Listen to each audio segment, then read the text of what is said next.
everybody, today I'm going to show you how I make my meatloaf, and so I hope you enjoy it, and I'm just going to get right to it. So I'll put the camera down, and here I have my meat already in the pan. There's about 2 pounds, and it is the 70/30. Usually I like to buy a little leaner, but that's what I happen to have, so that's what we're using.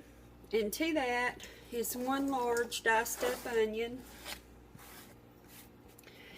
Just throw that in, and I'm putting 3 eggs. I usually would probably only put 2, but this is going to be a large meatloaf, so I'll put 3. And to this, I'm going to add some salt and pepper, and I like to use this if I'm using a lot of salt and pepper and stuff in something. Instead of trying to shake it, I just use this little container, and it's really handy. Then what I do is just take things that I have in my refrigerator. This is what I happen to have this time. There's some, it's like A1 steak sauce marinade, except it's Food Lion brand. And I put, maybe a tablespoon of that.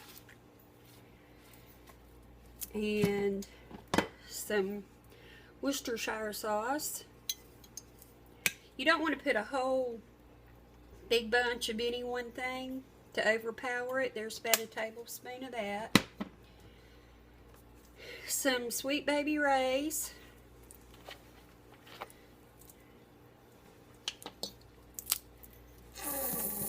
I put a little more than a tablespoon of that. This is the same thing as soy sauce. And since that's pretty salty, I may not put quite a tablespoon of that. Some mustard, the yellow mustard. That's maybe half a tablespoon. And then ketchup. And that's probably about 1/3 of a cup. So that's what I'm gonna put as far as condiments go.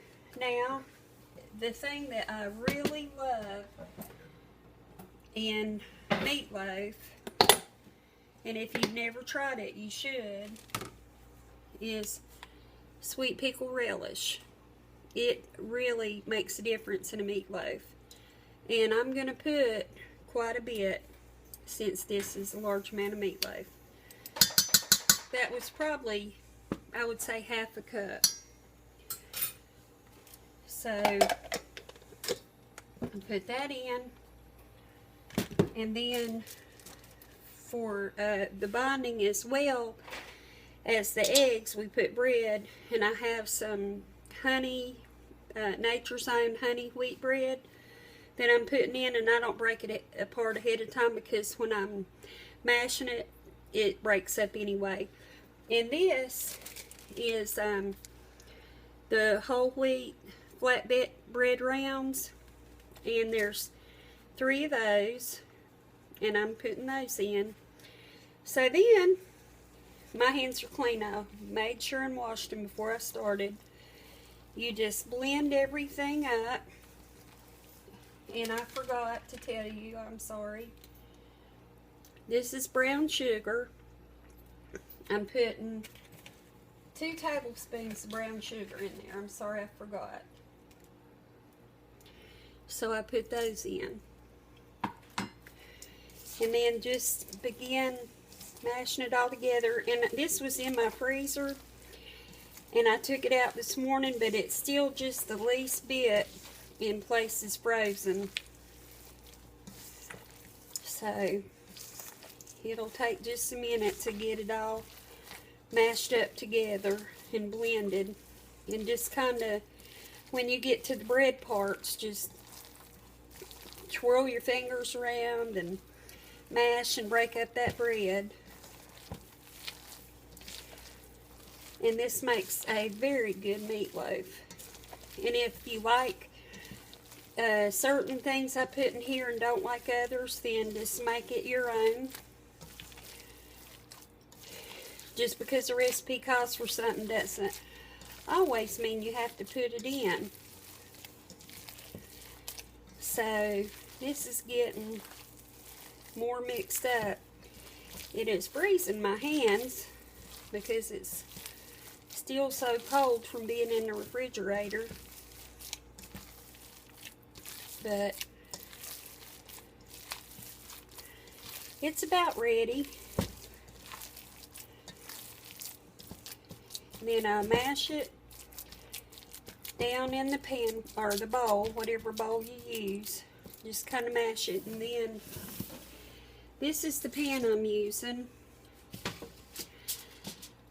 And this pan with the holes is just a little bit bigger than the pan that catches the drippings, but that's fine. And I just set that on it because you want the grease to go down through the holes and into the pan so your meatloaf doesn't sit in grease. And then this will break free. See, everything came out basically. And you set that on there. If you want it formed a little bit differently, you just kind of mash it how you want it. Don't mash down too much because you'll start making it go through the holes in your pan. But that's it. It's fairly thick, so I'm gonna cook it on 375 for probably an hour and a half, but I'll let you know for sure when it comes out. But about 10 minutes before it comes out, I'm going to put some ketchup and brown sugar together, or ketchup and Karo syrup, whichever I decide, and put a glaze on it and bake it the rest of the way with that. But this is my meatloaf, and when it's done, I will show you what the finished product looks like. Thank you for watching. Hey y'all, the meatloaf's finished, and I got it glazed, and I used Karo syrup and ketchup, about half and half, and it kind of looks a little dark here, but this is what it looks like. It kind of fell apart when I put it on the pan right there, so you can see the inside. But anyway, it turned out real good, and we're gonna get ready and eat now. And I think it cooked approximately an hour and a half on 375, but it was real thick and large, so you know, you just have to gauge it for the size and all. So this is it. I hope you enjoyed the video, and you have a good day. Talk to you soon. Bye.